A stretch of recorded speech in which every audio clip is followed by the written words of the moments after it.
My roommate, David, was studying abroad in Spain, and I was all alone in our apartment.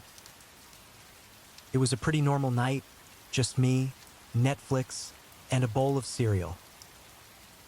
I was watching some random show when I heard a noise outside. It was a scraping sound, like someone was dragging something across the sidewalk. I got a little creeped out because I lived on the 4th floor and the sidewalk was pretty far down. I didn't think much of it though. I mean, it's New York City, all kinds of weird stuff happens. Later, around 2 a.m., I heard another noise. This time it was at my front door.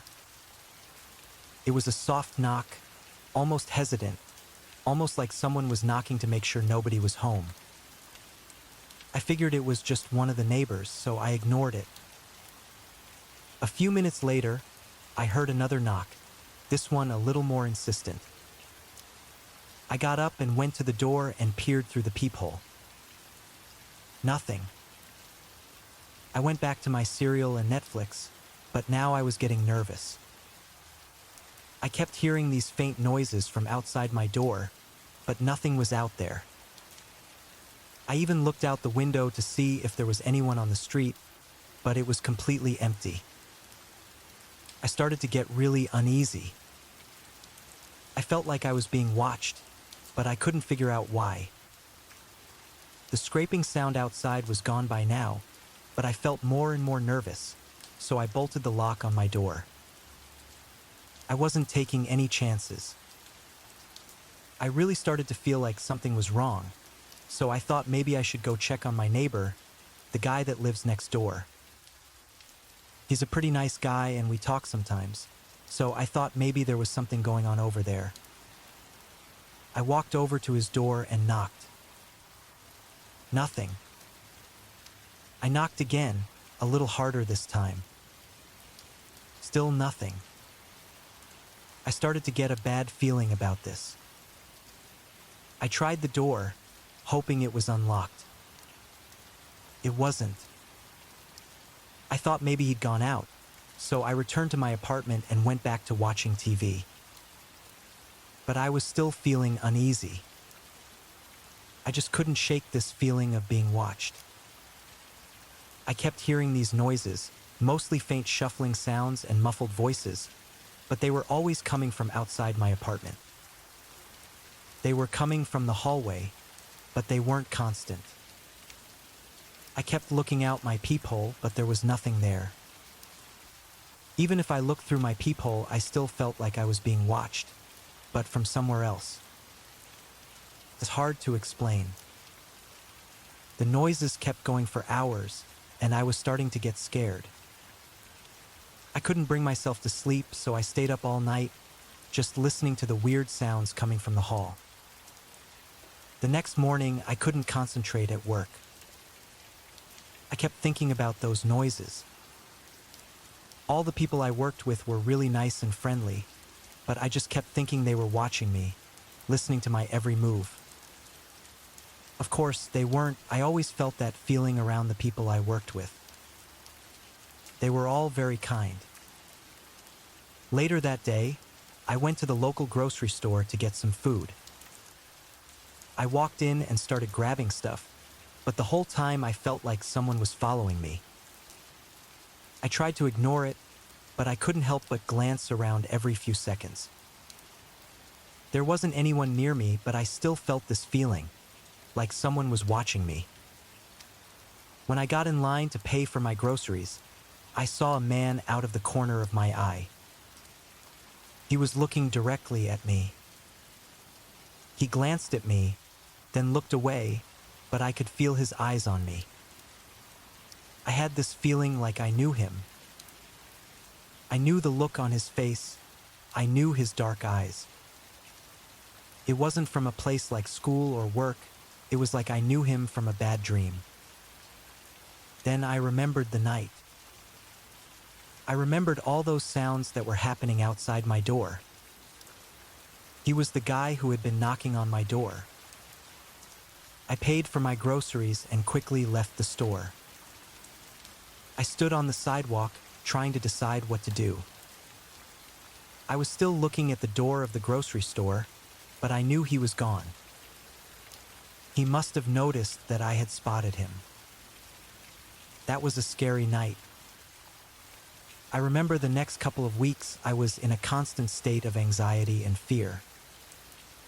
I couldn't sleep because every night I heard the noise in the hallway and I kept imagining all kinds of things. I felt like something bad was going to happen. I didn't know what, but I felt like something bad was around the corner. For sure. That's when I knew I had to get out of the apartment. The next day, I booked a room in a nearby hotel. I didn't have much money and my roommate, David, that was still abroad, wasn't paying rent, so I was in trouble, and the new apartment felt like a prison. I couldn't stay there. I stayed in the hotel for about 3 weeks, but I was still really anxious. The sounds and my anxieties were never that far away, but they were almost gone. I felt like I was losing my head. I had to do something. One night, a friend invited me to a party. It had been a long time since I had gone out. The party was at a friend's house, but it was in a different neighborhood. It was so nice to be somewhere new. I had a few drinks and started to feel a little better. Finally, I was starting to relax again. I felt like I could finally start to forget about those weird noises and strange feelings I was experiencing. It was almost like I had wiped them away, like they were never there. That was a really long time ago, and I've never heard anything like those strange sounds again. I'm back in the apartment now. The apartment is empty now since David moved back to his home country after finishing his studies. My apartment is still in the same neighborhood, but I was able to afford to move to a larger apartment. I have a bigger window and a better view of the street. I just made sure there were no creepy neighbors above me or below me this time. I'm afraid of heights, but at least I could see the sidewalk. I don't feel like I'm being watched anymore. I feel pretty good. There's just one small detail I can't shake. A couple of days ago, I saw a man, his face obscured by the flickering light from the street lamp, entering my building. I couldn't see his face clearly because the light outside was flickering, but the light revealed his long, messy hair and pallid skin. He looked just like the guy in the supermarket. I watched him disappear into the hallway, and I couldn't bring myself to look out of my window. I didn't know if he was coming for me, so I just stayed inside, in my new apartment. It's hard to explain, but I know I have just this feeling that I need to move. Again. I can't stay here. I just want to get out of here. This is just a true scary story that happened to me that I wanted to share with you guys. I've been meaning to tell this story for a while, but I somehow avoided it. I thought maybe I was forgetting all this. I've tried to forget, but I can't. It's hard to forget about a guy that you shared a hallway with.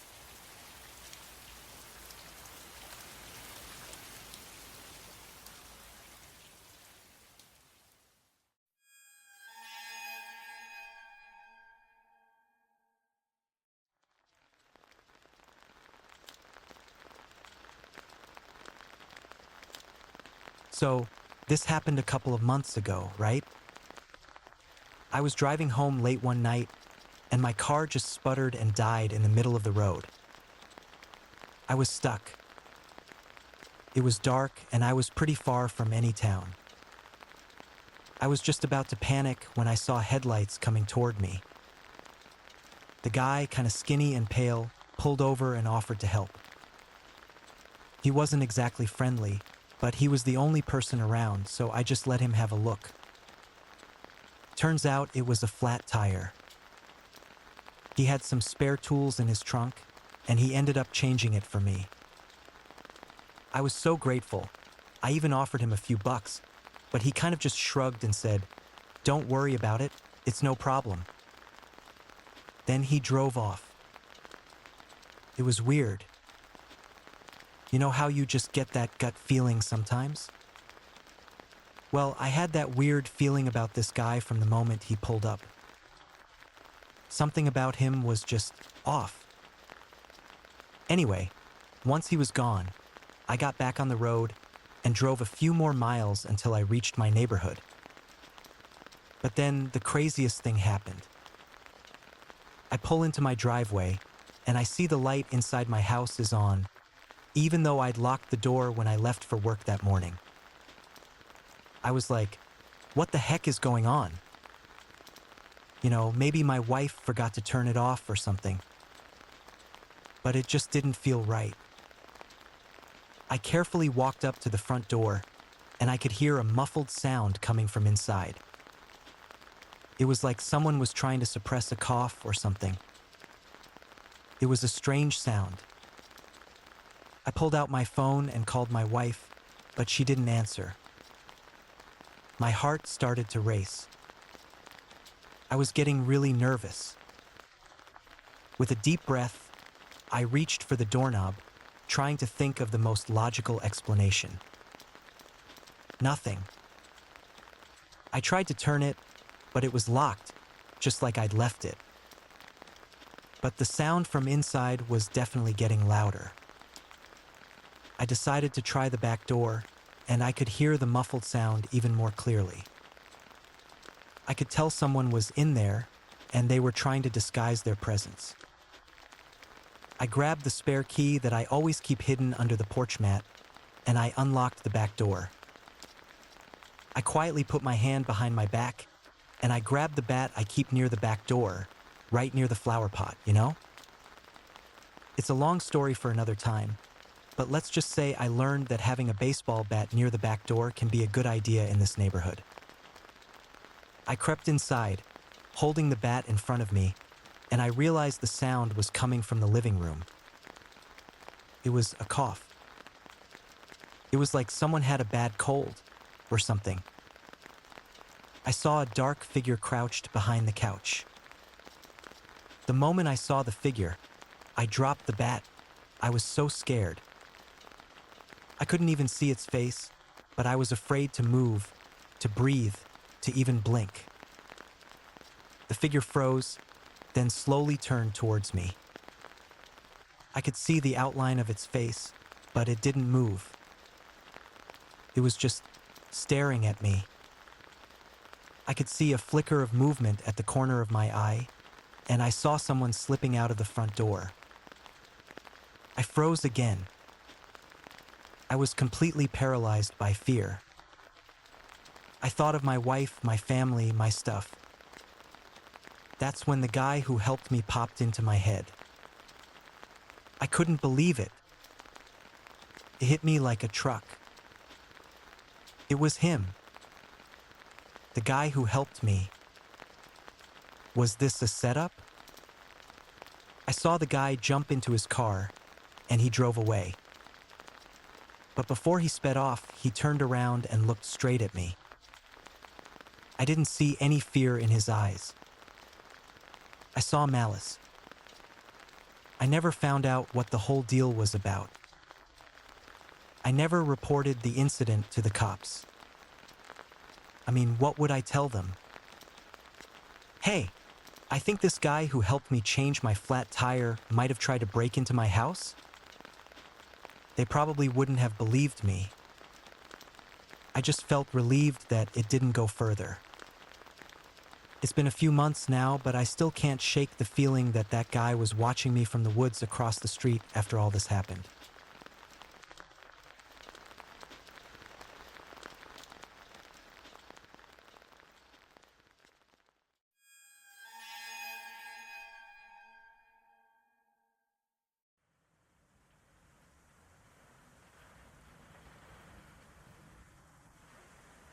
So this happened a few months ago. I was working from home like I usually do. I'm a freelance graphic designer, so I mostly stay at home. I have a pretty laid-back routine. Work, eat, watch something on Netflix, sleep, repeat. That day, I was working on a project for a client, and I was getting pretty engrossed, you know? I had my headphones on, music blasting, and I was totally focused. Then I heard this crashing noise. I thought it was the sound of some construction going on nearby. But then I heard another crash, and it sounded close. It sounded like something was breaking outside my apartment. I was kind of freaked out, so I paused my work and went to the window. I didn't see anything. Then I remembered I have this security system thing, the kind that you can monitor from your phone. I pulled it up, and it showed me the video footage from the front door camera. My apartment has a tiny balcony, so I could see the front door pretty clearly. There was a guy standing there, messing with the doorknob. When he saw the camera, he looked right at it, and then he just walked away. I was still a little freaked out, but I didn't think much of it. He didn't even manage to get in, and it was pretty late, almost midnight. I went back to work, but I kept the music down and I was on edge. I decided to order some pizza, and it was a good couple of hours before the delivery guy knocked on my door. It was pretty late, so I just threw on my pajamas and went to grab the pizza. When I opened the door, the guy was still standing there, kind of just lingering. He looked at me, then he looked down at the pizza box in my hands, and then he pointed to the side of the building. I didn't have time to ask what he was pointing at because he just walked away. I was a bit confused, but since the pizza was finally here, I just grabbed it and closed the door. Then I noticed something was strange. My phone was gone. And I wasn't just talking about not having it on me, it was gone. I searched everywhere, my bedroom, the bathroom, even under the sofa. Nothing. Well, I wasn't really worried about the phone itself, I just wanted to switch off the security system. It kept pinging away, sending alerts that someone was trying to open my apartment door. And it was annoying. I really wanted to turn it off. So I called my brother cause he had the spare key for my place. He's pretty cool with tech, so maybe he'd be able to figure out how to stop the system from notifying me. I waited for him to arrive and we tried to understand how to switch it off, but we soon realized that the app was still giving live updates from the security camera. So I was stuck there, unable to stop the constant pings, waiting for him to arrive to switch off the damn thing. My brother knew I was kind of rattled, and even though he said he'd call a technician that day to come and reset the entire system, it was driving me nuts. For an hour, we kept seeing the guy on the video just walking around, looking at my door. He wasn't trying anything, just constantly looking at my place, watching. We couldn't understand what he was doing, if he was just messing around or something. My brother left and I was alone. I decided to try calling my phone, even though I knew I'd only end up forwarding it straight to voicemail. I was also too scared to look at the security camera anymore. The guy just kept appearing on the screen, and it was making me nervous. I got into bed, finally feeling safe, and started watching some Netflix. Then, I heard a loud knock on my door. I jumped in bed, really scared. I took a deep breath and then thought about calling the police, but then I thought maybe it was just the building manager checking on his tenants or something. The knocking was very insistent, and I couldn't believe the guy was trying to get in again. I grabbed the pizza cutter from the kitchen, and I slowly crept toward the door. I didn't open the door. I just peeked through the curtain. But there was no one there, and I couldn't believe it. The knock was so insistent, it seemed like someone was really at the door. It was so strange. Just then, my phone rang. The ringtone was coming from somewhere in my living room. My phone was supposed to be at home, on the table in the living room. It felt weird, like hearing a phone ring in the middle of the night. It felt like that really creepy, weird thing people say about your phone ringing when it's gone, you know? And then I heard a voice. The voice was familiar. It sounded like the guy on the video feed from the security system, and he said, "Did you find it?" I froze and I couldn't move. That was it. I didn't even try to run or call anyone or scream. I just stood there paralyzed. I thought he would just come in. He must have had one of those little tools they use to pick locks, the ones that look like needles. The guy on the phone didn't say anything. It was so quiet, and I couldn't even hear my own breath. The ringtone just kept going. It was like a heartbeat or a clock ticking away. Then he hung up. But I was still standing there, completely frozen, with the pizza cutter in my hand, afraid he would just come in. I waited for hours, but nothing happened. That's when I knew I had to get out of there. I managed to call my brother, who came over immediately. We left the apartment. And my brother called the police. They came over and filed an incident report. It was weird. The police couldn't do much. They came and took the report, but they said there wasn't anything that could be done. I actually spent the next couple of nights at my brother's place. I couldn't stay in my apartment. My brother helped me install a new security system, and even though I was still scared, I thought I was starting to get back to normal. I realized it was probably some random guy I bumped into and didn't really think much about it. He just wanted to steal my phone for whatever reason. Maybe he was just trying to make some cash. But then, a few days later, I got a delivery. It was a box with my name on it, with the return address blurred out. I opened the box, and inside was my phone.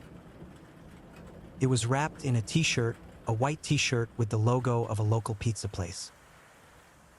And there was a note. It was like a handwritten note from a teenager, the type of font you would see in a scary movie. It said, "Welcome home."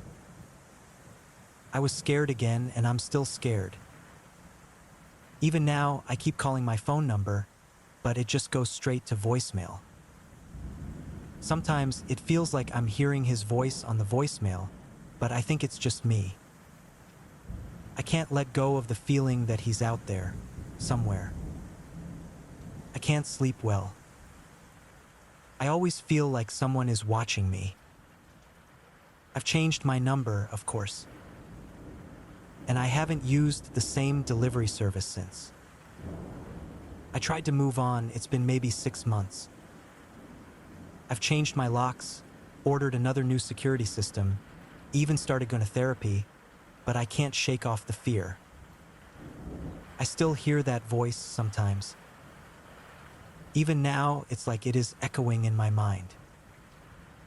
I keep thinking about the note and the t-shirt. What did it mean? Why did it take so long to get my phone back? What did he do with all my pictures and messages? I'm still trying to understand how it all happened. But sometimes it's better not to know. Isn't it? Especially when it comes to things like this. I know I still have some therapy sessions left. I have a new therapist now, a very nice lady. She explained that it's very common to have these thoughts after trauma. Even after many months. I think I'll be all right eventually,